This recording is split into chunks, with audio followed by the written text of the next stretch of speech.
ఆర్టీవీకి నమస్కారం. నా పేరు దివ్య. నిన్న ఇక్కడ క్వారీగుంతలో ఒక 6 సంవత్సరాల బాబు పడి చనిపోయాడండి. చుట్టూరు క్వారీగుంతలు అయిపోయాయి. మధ్యలో మేము అయిపోయాము. ఏ అధికారులు వచ్చి మమ్మల్ని పట్టించుకోవట్లేదు.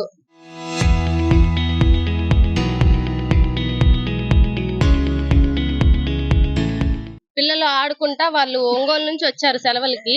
వాళ్ళ అమ్మ వాళ్ళు బట్టలు ఉతుక్కోవడానికని వెళ్లి పిల్లోడు కూడా ఆడుకుంటా పడిపోయాడు. వాళ్ళు చూసుకోలేదు. మధ్యాహ్నం పడిపోతే ఆ బాబుని సాయంత్రానికి తీశారు. ఎవరు వచ్చి అధికారులు మమ్మల్ని ఎవరిని పట్టించుకోవట్లేదండి. చుట్టూరు కోరిగుంతలు తవ్వేశారు. మధ్యలో మేము అయిపోయాము. మాకందరికి చిన్న చిన్న పిల్లలే, ఒకరు కాదు ఇద్దరు కాదు. కాలనీలో 100 మంది పిల్లలు దాకుంటారు, పసి పిల్లలు. వాళ్ళ గురించి ఎవరు పట్టించుకుంటారు? అప్పుడు ఇప్పుడు ఆ తల్లికి ఎవరు బిడ్డను తెచ్చిస్తారు? అలా కాదమ్మా, జరిగి రాత్రి అవుతుంది కదా, కనీసం ఎవరు పట్టించుకోలేదండి. ఎన్నో మరణం జరుగుతుంది, 3వ బాబండి బాబు.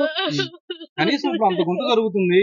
మరి ఈ ఇన్ని సంవత్సరాల్లో కనీసం ఏ అధికారి కానీ ఎవరిని సంప్రదించలేదండి. మేము వస్తారు, వాళ్ళే ఎక్కడ ఖాళీ ప్లేస్ దొరికితే అక్కడ కోరి గుంతలు తవ్వేసుకుంటారు, వెళ్ళిపోతారు. కనీసం దానికి చుట్టూరు ఏమన్నా కంచెలు కట్టడం కానీ అవి కూడా ఏం చేయలేదు.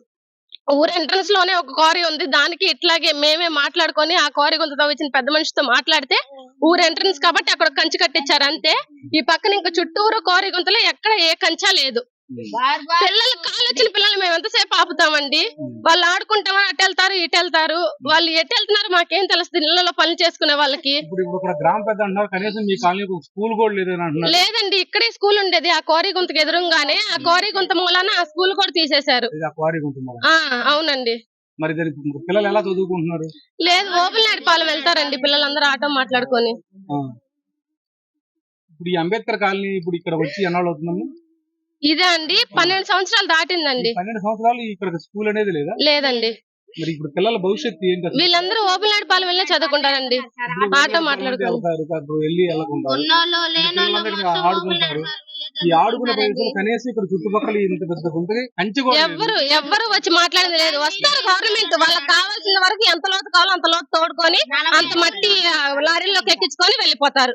ఇంకా దాని తర్వాత ఇక్కడ జనం ఉన్నారు, ఊర్లో పిల్లలు ఉన్నారు అని లేదు వాళ్ళకి. కంచెన్నా కట్టాలి కదా. మేము ఇక్కడ కాపురాలు ఉంటున్నందుకు, ఇక్కడ ఇంతమంది పిల్లలు ఉంటున్నందుకు మనం తవ్వుకున్నాము, మనకు కావాల్సిన మనం తీసుకున్నాము. దానికి ఒక కంచె వేయాలని కూడా లేదండి ఏ గవర్నమెంట్ కి. ఇప్పుడు మీకు నీటి వసతి లేదన్నారు. ఆ క్వారీ గుంతలోని నీళ్లు మీరు ఉపయోగాలకు వాడుకుంటున్నారు అంటే ఇప్పుడు మేము పోయించుకోగలమండి, వీళ్ళు పోయించుకోగలరా? 50 రూపాయలు పెట్టి డ్రమ్ము నీళ్ళు వాళ్ళు పోపించుకోలేరు. వాళ్ళు అక్కడికి వెళ్ళి వాళ్ళు రెక్కలు ముక్కలు కష్టపడి వాళ్ళు మట్టి ఏరుకొని వచ్చి ఆ డబ్బులే వాళ్ళు తినాలన్నా, వాళ్ళు ఏం చేసుకోవాలన్నా ఒక డ్రమ్ము 50 రూపాయలు పెట్టి వాళ్ళు కొనుక్కోలేరు. అందువల్ల వాళ్ళు అక్కడికి వెళ్ళి బట్టలు ఉతుక్కోవడము, స్నానాలు చేయడం చేస్తారు. దాని వల్ల ఆ పిల్లోడు నిన్న అట్లా జరిగింది. చాలా మంది వాడుకుంటారండి. 50 రూపాయలు పెట్టి డ్రమ్ము నీళ్లు కొనుక్కొని బట్టలు ఉతుక్కోలేం కదండి ఆ నీళ్లతో. ఎన్ని రోజులు వాడుకుంటాము? ఏం జరగాలండి? ఈ చుట్టూ కోరి గుంటలకి ఇంకా తవ్వకూడదు, తవ్విన వాటికి కంచెలు కట్టించాలి అంతే. నీళ్ళు వసతి కావాలా? ఎట్టి పరిస్థితులు నీళ్ళు వసతి తాగటానికి లేదు. నీళ్ళు పరిస్థితి కావాలి, దానికి కంచె కట్టించాలి. చెప్పు. నీళ్లు నీళ్ళు వాడుకోబట్టే కదండి పిల్లలు ఆడికి వెళ్ళింది. కొనుక్కోలేక